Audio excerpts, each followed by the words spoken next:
நடிகர் விஜய் வந்து முதலமைச்சரா பதவி ஏற்று ஆட்சி நடத்திட்டு வர்றாரு. நீங்க ஒரு அரசியல் தலைமையில இருக்கிறவங்க, உங்களுடைய பார்வைக்கு எப்படி இருக்கு? அவருடைய ஆட்சி நடப்புகள் எப்படி இருக்கு? நேரடியா சந்திச்சிருப்பீங்க. இல்லைங்க, 2 நாள்ல சொல்லக்கூடியது ஜோசியமா தான் இருக்க முடியும். 6 நாள்ல சொல்லக்கூடியது அப்படிதான் இருக்க முடியும். 15 நாள்லயும் அப்படிதான் இருக்க முடியும். அதான் ஒரு 6 மாசம் டைம் கொடுக்க வேண்டாமா? புதியவர்கள் வந்திருக்காங்க நிறைய பேர். அதனால புதியவர்கள்ங்கிறது புதுசு கிடையாது அரசியலுக்கு.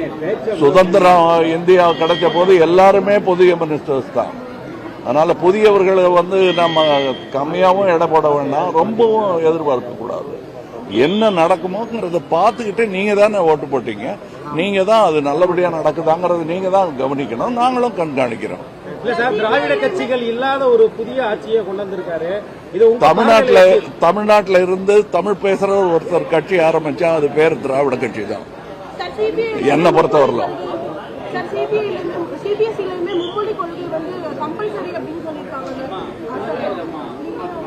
அதாவது கம்பல் பண்ண முடியுமா? தமிழ்நாட்டை பண்ணி பார்த்திருக்கோம் இல்லையா? அதனால ரஜினிகாந்த் என்ன சொல்லிருக்காருன்னா, விஜய் வெற்றி பெற்றது எனக்கு ஆச்சரியம் கலந்த ஒரு சந்தோஷம். ஒருவேளை கமலஹாசன் முதல்வராக வந்திருக்காருன்னா கூட நான் பொறாமப்பட்டிருப்பேன் ஒரு மாதிரி ஒரு சிரிப்பலையோட சொல்லியிருக்காரு. சிரிப்போட தான் சொன்னாரு தவிர நாங்க 2 பேருமே ஒருத்தர் பார்த்து பொறாமப்பட்டது கிடையாது. போட்டி போடுவோம், பட் பொறாமப்பட்டது கிடையாது. we are the best sportsmen you can find in Tamil Nadu. அது நாங்க சினிமா துறையில இருக்கோம். நாங்க கிரிக்கெட் விளையாடு இருந்தாலும் இப்படித்தான் இருந்திருக்கோம். சார், இப்ப சினிமா சம்பந்தமா நீங்க முதல்வர்கிட்ட நிறைய கோரிக்கைகள் வச்சிருக்கீங்க. அதுல ஒன்னு ரொம்ப முக்கியமானது என்னன்னு இல்லையே, அதுதான் இருக்க. நீங்க படிச்சு கூட பார்க்க மாட்டேங்க. முதல்வர்கிட்ட இருக்க. அது பத்திரிகையில உங்க நண்பர்களே அதை போட்டிருக்காங்க. திரும்ப திரும்ப அதையே பேசிட்டு இருக்க வேண்டாம். அதுல நல்லது எதுன்னு உங்களுக்கு தோணுதோ அதை சிறப்பா கோடிட்டு காட்ட வேண்டியது உங்க கடமை. முதல்வர் பதவியேற்றதுக்கு அப்புறம் அரசியல் கட்சி தலைவர்களை நேரடியா அவங்க இல்லத்துக்கு போய் நேரடியா சந்திச்சாரு. இதுல எடப்பாடி பழனிசாமியை சந்திக்கல அப்படின்றது ஒரு பேசு பொருளா இருக்கு. 25 பேர் அவங்க கூட போறதா சொல்லியிருக்காங்க. இதுல கொரோனா பிரச்சனைகள் இருக்கு, யார் தலைமைன்றது எங்களுக்கு தெரியலன்ற மாதிரி நீங்க எப்படி பாக்குறீங்க அந்த அணுகுமுறையை? உங்களை மாதிரி தான் பாக்குறேன், வேடிக்கை பாக்குறேன். நன்றி.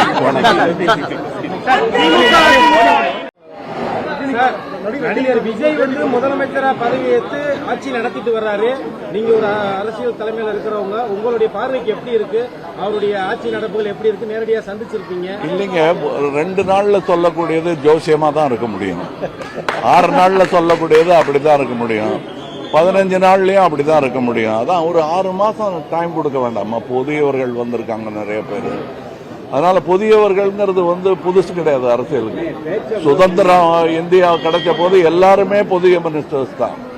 அதனால புதியவர்களை நம்ம கம்மியாவும் எடை போட வேண்டாம், ரொம்பவும் எதிர்பார்க்க கூடாது. என்ன நடக்குமோங்கிறத பார்த்துக்கிட்டு நீங்க தானே ஓட்டு போட்டீங்க, நீங்க தான் அது நல்லபடியா நடக்குதாங்கிறது நீங்க தான் கவனிக்கணும், நாங்களும் கண்காணிக்கிறோம். இல்ல சார், திராவிட கட்சிகள் இல்லாத ஒரு புதிய ஆட்சியை கொண்டு வந்திருக்காரு. இது தமிழ்நாட்டில இருந்து தமிழ் பேசுற ஒருத்தர் கட்சி ஆரம்பிச்சா அது பேர் திராவிட கட்சி தான் என்ன பொறுத்தவரையிலும்.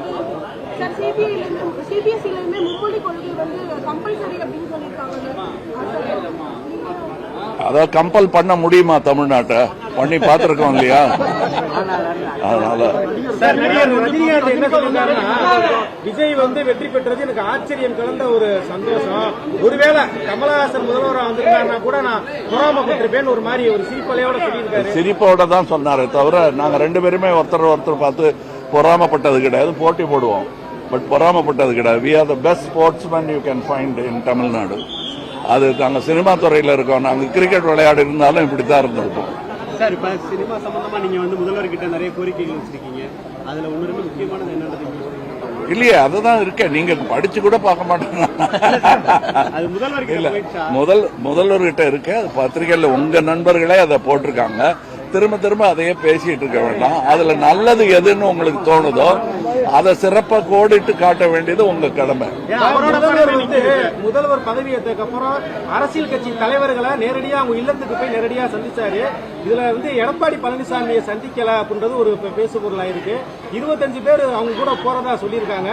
இதுல கொரோனா பிரச்சனைகள் இருக்கு, யார் தலைமைன்றது எங்களுக்கு தெரியலன்ற மாதிரி நீங்க எப்படி பாக்குறீங்க அந்த அணுகுமுறையை? உங்களை மாதிரி தான் பாக்குறேன், வேடிக்கை பாக்குறேன். நன்றி.